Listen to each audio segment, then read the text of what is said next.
Hay un profesor de liturgia que ejerció en su ministerio, precisamente hoy que celebramos a San Juan Bosco, un salesiano, el padre José Aldazábal Larrañaga. Este padre Aldazábal estuvo muchos años en el Instituto de Pastoral Litúrgica de Barcelona y tiene la revista internacional muy famosa FASE. Él con Farnés y otros hicieron de esa revista muy famosa. Y él tiene un comentario para cada día de la semana de las lecturas de todo el tiempo. La verdad que es lindo, es de antes del jubileo, ¿no? Yo lo conocí a él porque yo no estudié en su instituto, pero funcionaba en el mismo edificio y estudié moral, él daba liturgia. Pero para hacer las prácticas de la licenciatura, di clases de teología en el Instituto de los Salesianos, que dependía de la Universidad Salesiana de Roma. Y allí era compañero, una cosa que me sorprende mucho que me sorprendió mucho, no sé si estará igual, porque ya han pasado muchos años, estoy hablando de entre el 2001 y el 2003, que yo era un chiquito, digamos, al lado de todos estos que tenían libros y revistas y toda la historia, y por ejemplo, algo de mi materia, el tipo en la reunión de profesores por ahí preguntaba, padre, tal cual, con una humildad, ahora vos le hablas a un alumno que apenas sabe leer y escribir y te quiere corregir a vos, una cosa demencial, ¿no? Pero bueno, ¿a qué voy? Que tiene un comentario también muy apto para la liturgia, en el sentido de que está fundamentado en elementos de estudio, pero que también es muy práctico. Entonces, él plantea la lectura de hoy, las dos lecturas de hoy, en estos términos, ¿no? En un misterio, porque la Biblia nos quiere enseñar no una relación científica, causa y efecto, pero sí que nos enseña verdades. Entonces, de alguna manera, esa plaga que hubo en el pueblo de Dios tiene que ver con la actitud de David. Eso nos enseña la palabra de Dios. Evidentemente, el padre Aldazábal decía que hoy por hoy no es lo mismo un censo que en ese momento. Supónganse el censo que hicimos, que todavía no se conocen los resultados definitivos, me parece. No sé si se publicaron en algún momento. Pero quiero decir, nosotros hacemos censo por cuestiones de saber cuánta gente tenemos, qué grado de educación tienen, cómo están las estructuras, o eso fue el intento, ¿no? Cómo estaban las estructuras edilicias del país, pero en ese momento se hacía un censo para ver cuánta fuerza tenía un rey, cuánto poder de guerra tenía, ¿no? Recordemos también la coherencia interna de los libros de Samuel. Es bueno que cada tanto repasemos un poquito la Biblia, si no tenemos fuerza de leerla toda, del Génesis al Apocalipsis, al menos repasar por libros, los dos de Samuel, que es muy aleccionador ese capítulo donde el pueblo pasa de los jueces a la monarquía, porque en definitiva Dios quería que tenga ciertos dirigentes, pero el que gobierna al pueblo es Dios. Si nosotros hacemos los 10 mandamientos, cumplimos los 10 mandamientos, nos gobernamos solos, digamos. Por eso dice, no, nosotros queremos ser como los otros pueblos. Y Samuel un poco también, entre que quiere escuchar a Dios y como hacemos nosotros, entre que queremos hacer lo que queremos nosotros. Dale que te pego, como dicen en España. Queremos hacer lo que nosotros queremos hacer, no lo que Dios nos dice. Entonces Dios, cansado ya con un poco, estamos hablando antropomórficamente de Dios, ¿no? Un poco cansado con el pueblo y con Samuel le dice, no te rechazan a vos, me rechazan a mí. Dale, un rey, que van a aprender lo que significa ser un rey.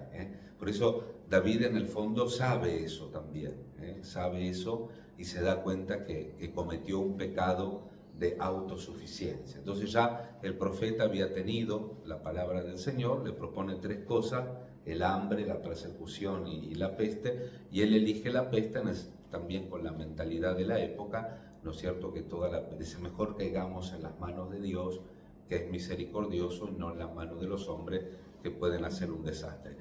Tarde, pero se da cuenta, y sobre todo cuando está ahí en esa era del jebuseo, el tema cuando ve al ángel, ahí al tipo le cae la ficha, dice, ¿qué te hicieron esto? Yo tengo la culpa, y ahí cesa el castigo, yo tengo la culpa, el que me independicé, el que me hice autosuficiente, el que tenía que conducir y no conduje, fui yo.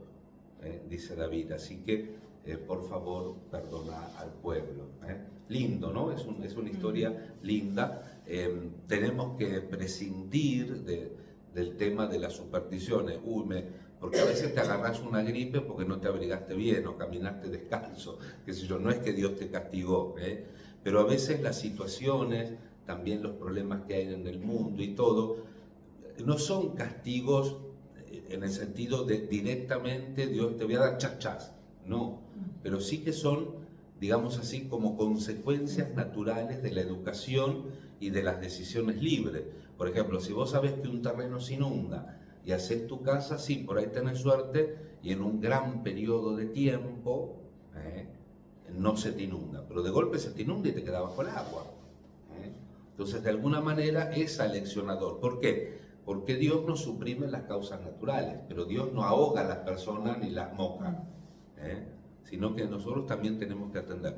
Lo digo también en relación por cómo nosotros tomamos la palabra de Dios y la Escritura, ¿no? Y el otro misterio que decía el padre Aldazábal en su librito es el tema de cómo nosotros tomamos a Jesús, porque uno puede tomar la Biblia como un libro de historia y dice, Jesús dijo, solamente su familia y su pueblo no reconocen un profeta. Entonces, como nosotros no somos ni la familia, pero resulta que sí que somos la familia. ¿Qué decíamos la semana pasada? Jesús, ¿quién es mi madre? ¿Quién es mis hermanos? Los que escuchan la palabra de Dios y la tratan de cumplir, la cumplen. Entonces nosotros también somos esa familia de Jesús que podemos rechazar a Jesús, que nos está hablando, que nos está instruyendo, que nos está empujando cuando nos quedamos o nos sentimos aplastados, no tenemos fuerza, o nos vence la ansiedad, la inseguridad, todas aquellas cosas que como personas humanas podemos tener. Y no nos dejamos conducir. Necio, apareció hoy en la palabra, dice David, fui un necio. ¿Quién es un necio básicamente? El que entendiendo no aplica o no entiende. El que pudiendo entender no saca las conclusiones. El que no puede entender, bueno, pobrecito, acompañémoslo. Pero el que puede entender y no entiende es un necio. Por eso pedid al Señor esta sabiduría también de la mano de San Juan Bosco que celebramos hoy. San Juan Bosco que es una vida multifacética. Pero quedémonos con la lecturita del oficio de lectura de hoy. Vieron esa carta donde él dice que él siempre de alguna manera vivió para la educación y para la juventud. Dice, y así lo hizo toda nuestra congregación salesiana. Entonces, el tema del acompañamiento, de la misericordia, detrás de eso también está su preocupación por la salvación de la persona, tipificada en la época espiritual de él como la salvación de las almas. Él seguía mucho, bueno, la sociedad de él se llama Don Bosco, los salesianos por San Francisco de Sales, que también lo celebramos hace poquito, ¿no? Pero también un gran ejemplo para él fue el San José Cafaso, y él tomó de San José Cafaso ese lema, ¿no? Da mihi ánimas, dame almas, cetera tolle, quita todo lo demás, todas las demás cosas quítala, dame solamente personas para salvar. Era la gran preocupación de Don Bosco. Entonces le decía a su congregación, ¿qué hacemos con nosotros, con los jóvenes, cuando los corregimos? ¿Realmente nos preocupa su corrección o es un desahogo? Entonces todos esos consejitos prácticos, cuídense de mirarlos despreciativamente, cuídense de las palabras hirientes, porque cuando uno dice palabras hirientes, el otro trata de defenderse, no trata de pensar lo que le estás diciendo para que lo pueda integrar a su vida, para que lo pueda llevar adelante. Son lecciones muy lindas. Y Don Bosco tiene lecciones de todo, ¿no? De las horas que pasaba, iba a darle la buena noche a los muchachos, les contaba siempre una historia. De ahí salen también esa recopilación de su librito sobre los sueños que él tenía, que eran un poco también como los de Don Orione, sueños premonitorios, la relación que tenía con las personas, con los compañeros sacerdotes, la relación que tenía con los perros también.